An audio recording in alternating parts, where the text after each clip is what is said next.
Hello friends, welcome to my channel fact and effect. क्या आप जानते हैं कि दुनिया में एक ऐसा देश है जहां नीली सड़कें होती हैं? क्यूआर कोड पे 3 स्कैन ही क्यों होते हैं? और सांप अपनी जीभ बार बार बाहर क्यों निकालता है? तो जानते हैं ऐसे ही कुछ अमेजिंग फैक्ट्स के बारे में। आप सब ने इंडिया का फ्लैग ज़रूर देखा होगा और काफ़ी सारी कंट्रीज़ के फ्लैग भी आपको याद ही होंगे।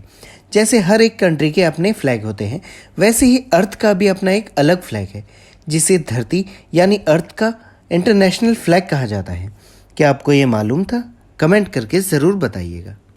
फैक्ट नंबर 2, क्या आप जानते हैं कि RH नल नाम का एक ब्लड ग्रुप होता है जो कि 700 करोड़ लोगों में से केवल 44 लोगों में ही पाया गया है। जनरली हमारे ब्लड का कलर रेड होता है, लेकिन RH नल ब्लड ग्रुप वालों के ब्लड का कलर गोल्डन होता है। और हैरानी की बात यह है कि इस ब्लड ग्रुप वाले इंसान की इम्यूनिटी नॉर्मल इंसान से काफ़ी ज़्यादा होती है। फैक्ट नंबर 3, क्या आप जानते हैं कि जापानीज किसी भी डॉक्यूमेंट या एग्रीमेंट पे कभी भी साइन नहीं करते, बल्कि हर एक जापानीज के पास उनके सिग्नेचर की एक स्टैम्प होती है जिसको जापान में हैंको के नाम से जाना जाता है। क्या आप ये अमेजिंग फैक्ट जानते थे? हमें कमेंट करके ज़रूर बताइएगा। फैक्ट नंबर 4, अगर आप गूगल मैप्स का यूज़ करते हैं तो आप ये ज़रूर जानते होंगे कि मैप आपको रियल टाइम ट्रैफिक जैम के बारे में अपडेट करता है। यानी कि अगर आप किसी भी रास्ते पे जा रहे हैं और वहाँ ट्रैफिक जैम है तो वहाँ पर रेड लाइंस दिखाई देती हैं। लेकिन क्या आपको पता है कि गूगल मैप्स ये इतनी जल्दी अपडेट कैसे कर लेता है? दरअसल गूगल सिंपल टेक्नोलॉजी का यूज़ करता है। वो उसी रूट पर आगे जाने वाली डिवाइसेस को ट्रैक करता है। सपोज़ आपसे 700 मीटर आगे एक कार जा रही है जिसमें ऑलरेडी GPS लगा हुआ है या वो मैप का यूज़ कर रहा है, और आगे जाकर वो कार रुक जाती है। सेम उसके पीछे और कारें रुक जाती हैं। ऐसा होने के बाद जब गूगल को लगता है कि बहुत सारी कार्स जाकर एक ही जगह पर रुक रही हैं, तो वो उससे पीछे आने वाली कार के मैप को तुरंत अपडेट कर देता है और दिखाता है कि आगे ट्रैफिक जैम है। फैक्ट नंबर 5, क्या आप जानते हैं कि दुनिया में एक ऐसा देश है जहां नीली सड़कें होती हैं? जी हाँ फ्रेंड्स, कतर ने एक्सपेरिमेंट के तौर पर अपने देश की सड़कों को नीले रंग की बनाना शुरू कर दिया है। दरअसल कतर में काफ़ी ज़्यादा गर्मी होती है, जिसके कारण कार या अदर व्हीकल्स के टायर काफ़ी जल्दी गर्म हो जाते हैं और काफ़ी ज़्यादा गर्म हो जाते हैं, और कुछ कार्स में तो वो टायर फट भी जाते हैं। इसीलिए कतर ने ये नीली सड़कें टेम्परेचर कंट्रोल करने के लिए बनाना शुरू कर दिया है।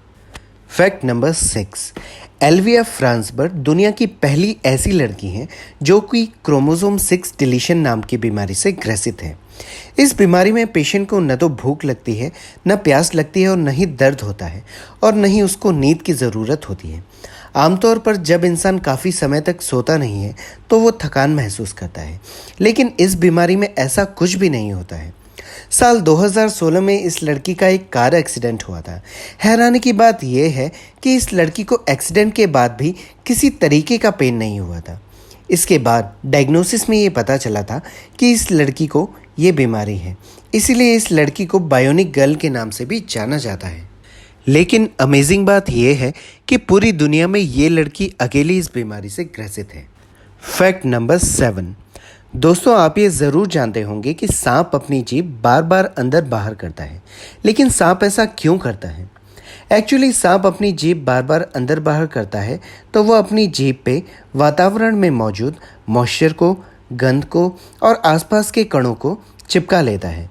इसके बाद वो इसे बॉडी के अंदर एक स्पेसिफिक पार्ट जैकबसन ऑर्गन तक लेकर जाता है। सांप अपनी जीभ को अंदर लेकर उस पर चिपके मॉइस्चर और कणों को इस पर चिपका देता है, जिसके बाद इस ऑर्गन से एक सिग्नल जाता है जिसके थ्रू सांप के ब्रेन को ये पता चल जाता है कि उसके आसपास का माहौल कैसा है और उसके लायक आसपास कोई शिकार है या नहीं। यही सबसे बड़ा कारण है कि सांप अपनी जीभ बार बार बाहर निकालता है ताकि वो अपने आसपास का माहौल भांप सके। फैक्ट नंबर 8, हम सभी जानते हैं कि क्रिकेट मैच से पहले हर एक कंट्री के नेशनल एंथम को बजाया जाता है, लेकिन क्या आपको पता है कि वेस्ट इंडीज़ के लिए आज तक कभी भी उनका नेशनल एंथम बजाया ही नहीं गया है। दरअसल वेस्ट इंडीज़ अलग अलग कैरेबियन राष्ट्रों का एक संघ है, जिसकी वजह से उनका कोई भी सिंगल नेशनल एंथम नहीं है, और इसी की वजह से वेस्ट इंडीज़ क्रिकेट टीम के बोर्ड को आर्टिस्ट डेविड के रैली राउंड को अडॉप्ट करना पड़ा है और इसी कंपोजिशन को नेशनल एंथम की जगह हर मैच से पहले बजाया जाता है। Fact number 9। दोस्तों, क्या आपको पता है कि 15 अगस्त और 26 जनवरी को जब ध्वज फहराया जाता है तो इसमें सबसे बड़ा डिफरेंस क्या होता है? 15 अगस्त को जब ध्वज फहराया जाता है तो उसका जो पैटर्न होता है वो ये कहता है कि उस ध्वज को रस्सी के सहारे से पहले नीचे से ऊपर तक ले जाया जाता है और ऊपर ले जाकर उसे ध्वज की तरफ फहराया जाता है, जिसे हम फ्लैग होस्टिंग कहते हैं। लेकिन अगर हम बात करें 26 जनवरी की, तो 26 जनवरी में ध्वज को कभी भी नीचे से ऊपर नहीं ले जाया जाता है। इस दिन हमारा ध्वज ऑलरेडी ऊपर होता है। इस तरीके से इसे बांधा जाता है कि इसको सिर्फ रस्सी की सहायता से खुलकर फहरा दिया जाता है, जिसे हम फ्लैग अनफ्लरिंग कहते हैं। क्या आप झंडे फहराने के इस डिफरेंस को पहले से जानते थे? हमें कमेंट करके ज़रूर बताइएगा। Fact number 10। दोस्तों, क्या आपने सोचा है कि क्यूआर कोड पर ये 3 स्क्वायर क्यों होते हैं? 1994 से पहले क्यूआर कोड नाम की कोई चीज़ मौजूद नहीं थी। क्यूआर कोड की इन्वेंशन से पहले 2D बार कोड यूज़ किए जाते थे, जिसमें ये स्क्वायर या तो सेंटर में हुआ करता था या फिर इस स्क्वायर की जगह पे एक या एक से ज़्यादा सर्कल बनाए जाते थे। असल में दोस्तों, ये स्क्वायर किसी भी कोड की पोजीशन को स्कैन करने वाले स्कैनर को बताता है। लेकिन इस मिड पोजीशन वाले स्क्वायर के साथ प्रॉब्लम ये आई थी कि जब भी इन कोड्स को बल्क में या पास रखकर स्कैन किया जाता था तो स्कैनर 2 कोड्स को एक साथ मिलाकर स्कैन कर लेता था। इसीलिए इनिशियली मनी ट्रांसफ़र में काफ़ी प्रॉब्लम आने लग गई थी, जिसके बाद 1994 में डेंसो वेव कंपनी के इंजीनियर हारा मासाहिरो ने क्यूआर कोड को इन्वेंट किया था, जो कि हाई स्पीड सिक्योर स्कैनिंग में अभी तक सबसे ज़्यादा सटीक माना जाता है। इस कोड को सबसे ज़्यादा फास्ट और सिक्योर यही 3 स्क्वायर बनाते हैं।